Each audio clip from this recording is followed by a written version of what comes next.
안녕하세요, 여러분. 오늘은 대학교 시간 강사의 근로 시간에 대해서 한번 살펴보도록 하겠습니다. 이때 그 근로자인 시간 강사가 대학교 사용자에게 연차와 주휴수당을 청구한 것이 문제가 되었었는데요. 여러분, 연차와 주휴수당의 부여, 지급 대상이 되려면 전제 자체가 어때야 되나요? 네. 일주 소정 근로 시간이 15시간 이상이어야 되죠. 만약에 시간 강사가 한 주에 20시간 강의를 하기로 했으면 이게 문제가 될 리가 있나요?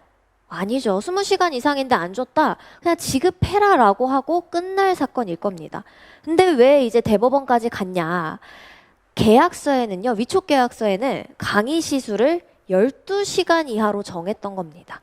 그러니까 학교에서는 어떻게 주장해요? 12시간 이하 강의하기로 했으니까 당신은 15시간 이상 아니다. 15시간 미만인 초단시간 근로자다. 그래서 연차나 주휴 대상이 되지 않는다라고 하는 거고요. 이 시간 강사인 근로자는 어떻게 주장해요? 교수가 강의만 하는 것이 아니다. 어떤 업무도 해야 돼요? 강의 수반 업무. 강의만 정말 딱 시간 안에 하고 끝입니까? 아니죠. 학생들 상담이나 진로 지도 이런 것도 하고요. 그 다음에 시험 문제 출제도 하고요. 채점도 해야 되고 학생들 출석 관리와 같은 학사 행정 업무도 부수적으로 처리를 하게 됩니다. 그러니까 어때요? 계약서에 정한 시간이 아니라 이때 업무를 하는데 통상적으로 필요한 시간이 나의 근로 시간이고 그게 다 합치면 15시간 이상이니 나한테 연차와 주휴수당 줘야 된다. 즉 어떤 게 쟁점이 된 거예요?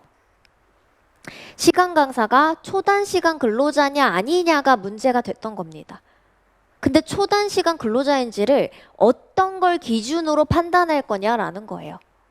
강의 시간의 정함을 곧바로 소정근로시간이라고 볼 수 있을 것인지 아니면 강의 시수 이외에 부가적으로 처리해야 되는 업무까지 포함해서 소정근로시간이라고 봐야 되는지 이게 쟁점이 됐던 겁니다.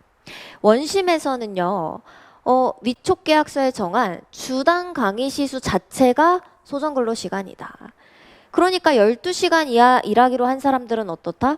초단시간 근로자다. 따라서 초단시간 근로자 연차나 주요 부여 대상이 되지 않는다라고 판단을 했던 겁니다. 대법원에서는 어떻게 판단을 했냐면요.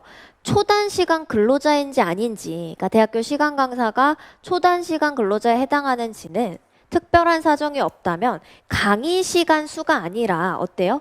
강의랑 그 외에 통상적으로 수반되는 업무 그리고 계약서에서 정한 업무를 하는데 통상적으로 필요한 시간을 기준으로 판단해야 된다. 즉, 이 강의 시간의 정함이 소정근로 시간을 정한 거라고 볼 수는 없다라는 거예요. 소정근로 시간은 뭘 가지고 판단해야 돼요? 강의하는 거. 아까 우리가 봤던 학사 행정관리 이런 여러 가지 업무를 하는데 필요한 시간을 전부 합해서 판단해야 된다라는 겁니다.